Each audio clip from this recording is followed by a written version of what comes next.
Hello dear students, welcome back to my channel.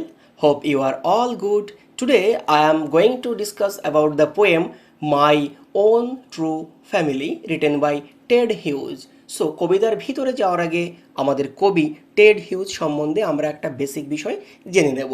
Edward James Ted huge 1930 to 1998 ছিলেন একজন বিশিষ্ট ইংরেজ কবি। 1984 সাল থেকে আমৃত্যু তিনি গ্রেট ব্রিটেনের পোয়েট লরিয়েট অর্থাৎ রাজকবি হিসেবে দায়িত্ব পালন করেছেন। তার বিখ্যাত রচনার মধ্যে রয়েছে Birthday Letters, The Hawk in the Rain and Tales from Ovid. মূল কবিতায় তোমাদের কিছু বিষয় একটু বুঝতে হবে। এই যে লাইনটি আছে, এই লাইনটি আমাদের কবিতার মূল লাইন। পরে ব্ল্যাক কালারের যে লাইনটি আছে, এই লাইনটি মূল কবিতার লাইনকে আমাদের কথ্য ভাষায় রূপান্তর করা। এরপরে সবুজ কালির এই লাইনটি তোমরা নিজেরাই বুঝতে পারছো যে ওই লাইনের বঙ্গানুবাদ অর্থাৎ বাংলায় অনুবাদ। তাহলে চলো প্রথম লাইনের অর্থ বুঝে নেওয়া যাক। Once I crept in an oak wood, I was looking for a stag.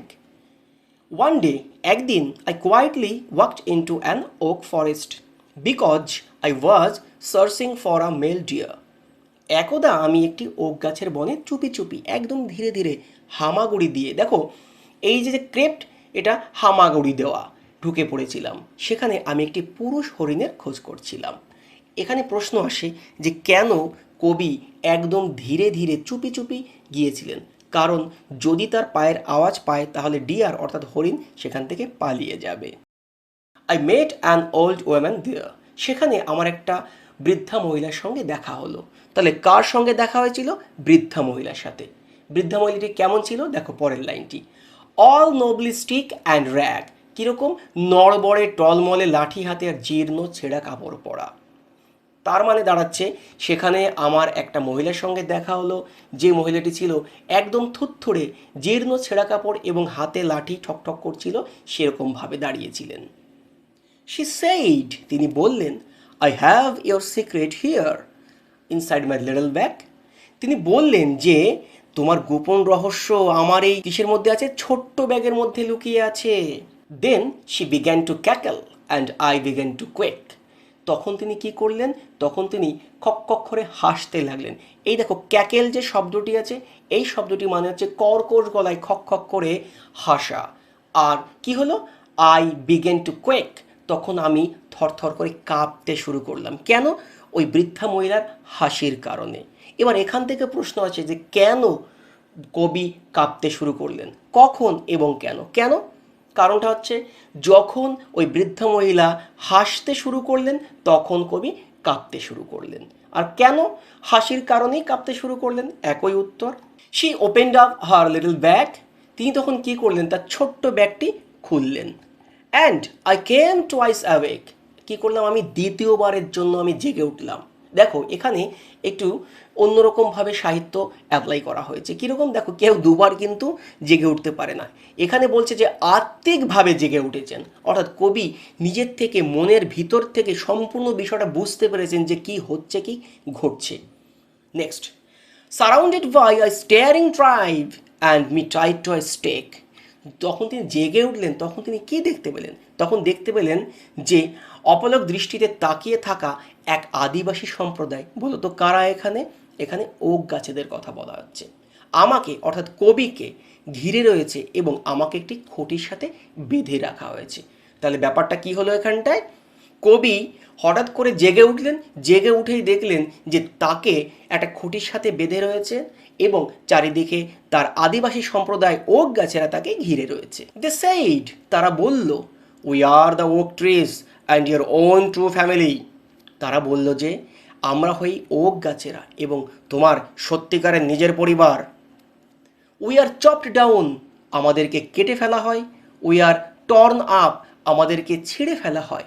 You do not blink an eye, এমনকি তুমি একবার চোখের পলক পর্যন্ত ফেলো না। দেখো এখানটায় অভিযোগের সুরে ওক গাছেরা কবিকে বলছেন, তোমরা আমাদেরকে কেটে ফেলছো, হ্যাঁ ছিঁড়ে ফেলছো, এমনকি তোমরা একটা চোখের পলক পর্যন্ত ফেলো না। Unless you make a promise now, now you are going to die. যদি তুমি এখনই একটা প্রতিজ্ঞা না করো, আনলেস শব্দের মানে হচ্ছে যদি না, যদি না, you make a promise now, এখন একটা প্রতিজ্ঞা করো, অর্থাৎ এখন তুমি যদি একটা প্রতিজ্ঞা না করো, নাও এখন, you are going to die, তুমি এক্ষুনি মরে যাবে। প্রতিজ্ঞাটি কি দেখে নেব আমরা। whenever you see an oak tree felled, যখনই তুমি একটা ওক গাছকে পড়ে যেতে দেখবে, পড়ে যেতে দেখা মানে হচ্ছে এখানে কেটে ফেলা, আর whenever শব্দের মানে হচ্ছে যখনই। দেখো, when শব্দের মানে হচ্ছে যখন, আর whenever শব্দের অর্থ হচ্ছে যখনই। কি করবে? সোয়ার নাও, এখনই প্রতিজ্ঞা করো, ইউ উইল প্লান্ট টু, তুমি দুটি গাছ লাগাবে। অর্থাৎ এখানে গাছেরা কবির কাছে কি দাবি করেছে? গাছেরা কবির কাছে দাবি করেছে যদি তুমি কখনো দেখো যে একটি ওক গাছকে কেটে ফেলা হয়েছে, তুমি তার পরিবর্তে সেখানেই দুটি গাছ লাগাবে। এটা হচ্ছে তোমার প্রতিজ্ঞা। এবার দেখো, unless you swear the black oak bark will wrinkle over you, unless you swear, যদি না তুমি প্রতিজ্ঞা করো, অর্থাৎ এই মুহূর্তেই তুমি যদি এই প্রতিজ্ঞাটি না করো। কোন প্রতিজ্ঞা? ওই যে একটির জায়গায় দুটি গাছ লাগাবে, এই প্রতিজ্ঞাটি তুমি না করো, দ্য ব্ল্যাক ওক বার্ক, কালো ওক গাছের ছাল, বার্ক মানে হচ্ছে ছাল, উইল রিঙ্কেল ওভার ইউ, দেখো ডব্লিউ দিয়ে শুরু হলেও এটার উচ্চারণ হবে রিঙ্কেল, অর্থাৎ কুচকে দেওয়া। কালো ওক গাছের ছালগুলি তোমার চারিপাশে কি করবে? তোমাকে একদম জড়িয়ে ধরবে এবং তোমাকে একদম কুচকে দেবে। অ্যান্ড রুট ইউ, এবং তোমাকে পুঁতে দেবে। অ্যামং দ্য ওকস, কোথায়? ওই ওক গাছের মধ্যেই। Where you were born but never grew, যেখানে তুমি জন্মগ্রহণ করেছিলে ঠিকই, কিন্তু কখনোই বড় হতে পারোনি। এই কথাটি বলার কারণ কি? দেখো, এখানে গাছেদের বড় হওয়ার আগেই তাদেরকে কেটে ফেলা হচ্ছে। ঠিক একই কনসেপ্টেই গাছেরাও কবিকে বলছেন যে তোমাকে এখনই কিন্তু মেরে ফেলা হবে এবং পুঁতে ফেলা হবে। দিস ওয়াজ মাই ড্রিম, এটি ছিল আমার একটি স্বপ্ন। তাহলে এতক্ষণ কি চলছিল? ওই যে কবি ঢুকলেন কোথায়? ওক বনে, সেখানে মেল ডিয়ার অর্থাৎ পুরুষ হরিণের খোঁজে, সেখানে পুরুষ হরিণের খোঁজ করতে গিয়ে তিনি হঠাৎ করে ঘুমিয়ে পড়েন এবং স্বপ্নের মধ্যে এই জিনিসগুলি তিনি দেখতে পান। This was my dream beneath the boughs, কি এই গাছগাছালি বা ব্রাঞ্চেস, গাছেদের শাখা প্রশাখার নিচে ছিল আমার সেই স্বপ্ন। দ্য ড্রিম, সেই স্বপ্নটি, দ্যাট অল্টার্ড মি, যা আমাকে পাল্টে দিয়েছিল। When I came out of the oakwood, যখন আমি ওক বন থেকে বেরিয়ে আসছি, back to the human company, মানুষের সহচর্যে অথবা মানুষের মধ্যে বা লোকালয়ে, my walk was the walk of a human child, আমার হাঁটার ধরন বা আমার হাঁটাটি বা আমি যেভাবে হাঁটছিলাম সেটি একটা মানুষের বাচ্চার মতো, অর্থাৎ মানুষের বাচ্চা অথবা শিশুর মতন ছিল। বাট কিন্তু my heart was a tree, কিন্তু আমার হৃদয়টি হয়ে গেছিল একটি গাছের মতো বা একটি গাছ। অর্থাৎ এখানে গাছের সাথে একাত্ম হয়ে যাওয়া বা গাছের মতো হয়ে যাওয়াকেই কবি বোঝাতে চেয়েছে। এরকম প্রত্যেকটি টপিক খুব সুন্দর করে নোট করে বুঝিয়ে দেওয়া হয় বিদ্যাতীর্থ একাডেমি প্রাইভেট টিউশন। এখানে প্রতিটি ব্যাচে মাত্র 6 জন করে চেয়ার টেবিলে বসিয়ে বাড়ির পার্সোনাল টিউশনের মতো পড়ানো হয়। আপনি ঠিকই শুনেছেন, মাত্র 6 জন। হ্যাঁ, নর্মাল কোচিং সেন্টার থেকে আমাদের একাডেমি কোথায় তফাৎ? এখানে আপনার ছেলে মেয়ে যখন পৌঁছায় তখন সাথে সাথে আপনার ফোনে মেসেজ চলে যায় যে আপনার ছেলে অথবা মেয়ে এখানে পৌঁছে গেছে। এখান থেকে প্রাইভেট কমপ্লিট করে যখন বেরিয়ে যায়, আপনার ছেলে মেয়ে বেরিয়ে গেছে সেই একই এসএমএস আপনি পাচ্ছেন। অর্থাৎ বাড়ির থেকে বেরিয়ে পড়া কমপ্লিট করে বাড়ি পৌঁছানো পর্যন্ত সম্পূর্ণ একাডেমি এবং মা বাবার হাতেই বিষয়টা থাকছে। পড়ালেখার কোয়ালিটি এবং স্টুডেন্টদের সিকিউরিটি, দুটো বিষয় আমরা ভীষণ গুরুত্বপূর্ণভাবে দেখে থাকি। আপনার ছেলে অথবা মেয়ে এখানে 15 দিন একদম ফ্রিতে পড়াশুনো করতে পারে, দেখতে পারে আমাদের এখানে কিভাবে পড়াশুনো করানো হয়। যদি ভালো লাগে তাহলে থাকবে, না হলে কোনো রকম কৈফিয়ত না দিয়ে, কোনো রকম টিউশন ফিস না দিয়ে 15 দিন পরে আপনার সন্তানকে আপনি এখান থেকে নিয়ে যান, আমরা কোনো আপত্তি করব না। আমাদের একাডেমিতে কিভাবে পড়ানো হয়, কীরকমভাবে পরীক্ষা নেওয়া হয়, কীরকমভাবে প্রশ্ন প্রস্তুত করা হয়, অর্থাৎ কোয়ালিটি কোশ্চেন পেপারের উপরেই পরীক্ষা নেওয়া হয়, তার সমস্ত বিষয় একটি ভিডিওর মধ্যে দেওয়া আছে। আপনারা চাইলে নিচের ডেসক্রিপশন বক্স থেকে লিঙ্কে ক্লিক করেও দেখে নিতে পারেন, অথবা এই কিউআর কোডটি স্ক্যান করে আপনারা ওই একই ভিডিও দেখে নিতে পারেন যে আমাদের এখানকার গোটা পরিবেশ এবং কিভাবে পড়ানো হয়। কবিতাটির মূল বিষয় হলো প্রকৃতির প্রতি মানুষের দায়িত্ববোধ এবং পরিবেশ রক্ষা করা। কবি দেখাতে চেয়েছেন মানুষ প্রকৃতিকে ধ্বংস করছে অথচ তার গুরুত্ব বুঝতে পারছে না। এবার গভীরভাবে বিশ্লেষণ করি, দেখা যাক। কবিতায় শুরুতে কবি একটি ওক গাছের বনে প্রবেশ করেন। সেখানে তার এক অদ্ভুত বৃদ্ধার সঙ্গে দেখা যায়, যিনি প্রকৃতপক্ষে প্রকৃতিরই প্রতীক।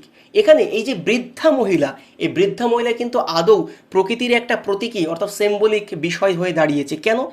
যেমন এই বৃদ্ধা মহিলা একদম থুতথুড়ে হয়ে গেছেন, ছেঁড়া পোশাক পরা এবং জীর্ণ শীর্ণ। ঠিক তেমনিভাবে আমরা মানুষেরাই এই পরিবেশকে বিভিন্নভাবে ধ্বংস করে তাকে এরকম থুতথুড়ে করে দিচ্ছি। কবি এটাই বোঝাতে চেয়েছেন। এই কবিতায় ঘটনায় ধীরে ধীরে এক স্বপ্নময় এবং রহস্যময় পরিবেশ সৃষ্টি হয়।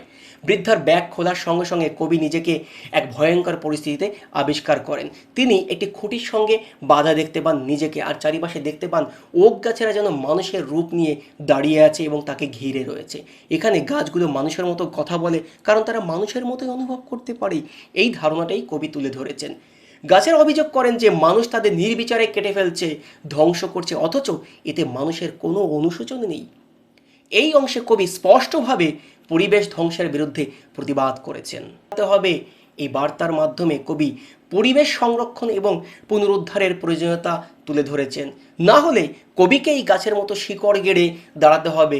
এটি একটি প্রতীকী শাস্তিও বটে। কীরকম? যা বোঝায় মানুষ যদি প্রকৃতিকে এইভাবে নির্বিচারে ধ্বংস করেই যায় তবে শেষ পর্যন্ত নিজেকেও তার ফল ভোগ করতে হবে। সবশেষে কবি বলেন যে এই স্বপ্ন তার মনের মধ্যে এক গভীর পরিবর্তন এনেছে। বাইরে তিনি মানুষই রয়ে গেছেন, কিন্তু তার হৃদয় একদম গাছের মতো হয়ে গেছে। অর্থাৎ তিনি এখন প্রকৃতির সঙ্গে একাত্ম হয়ে গেছেন এবং তার গুরুত্ব বুঝতে পেরেছেন। কবির আসল বার্তা আমাদের প্রতি, মানুষ ও প্রকৃতির একে অপরের সঙ্গে গভীরভাবে যুক্ত। গাছ কাটা মানে নিজেরই ক্ষতি করা, পরিবেশ রক্ষা করা আমাদের নিজেদেরই কর্তব্য। প্রকৃতিকে ভালোবাসলে তবেই আমাদের ভবিষ্যৎ নিরাপদ হবে। উপসংহার হিসেবে এই কবিতার মাধ্যমে কবি আমাদের মনে করিয়ে দেন যে আমরা শুধু প্রকৃতির উপকার ভোগী নই, অর্থাৎ শুধুমাত্র প্রকৃতির কাছ থেকে আমরা উপকার নেব না, প্রকৃতিকেও দেওয়ার জন্য আমাদের অনেক কিছুই আছে, আমরা তার অংশ বটে। তাই প্রকৃতিকে ধ্বংস না করে তাকে রক্ষা করা এবং নতুন করে গড়ে তোলাই আমাদের সব থেকে বড় দায়িত্ব। কারণ একটি কাজ একটি প্রাণ না, কিন্তু আজকে এই যুগে পাল্টে গেছে একটি গাছ দুটি প্রাণ, কারণ গাছের সংখ্যা কমে গেছে, মানুষের সংখ্যা বেড়ে গেছে। ভিডিওটি ভালো লাগলে লাইক করতে, শেয়ার করতে একদম ভুলবে না, আর আমাদের এই ছোট্ট চ্যানেলটিকে সাবস্ক্রাইব করতে তো একদমই ভুলবে না। দেখা হচ্ছে নতুন একটি ভিডিওতে। ততক্ষণে তোমরা সবাই ভালো থাকো, সুস্থ থাকো। তোমাদের উজ্জ্বল ভবিষ্যতের কামনায় তোমাদের সেন্সার। Thank you.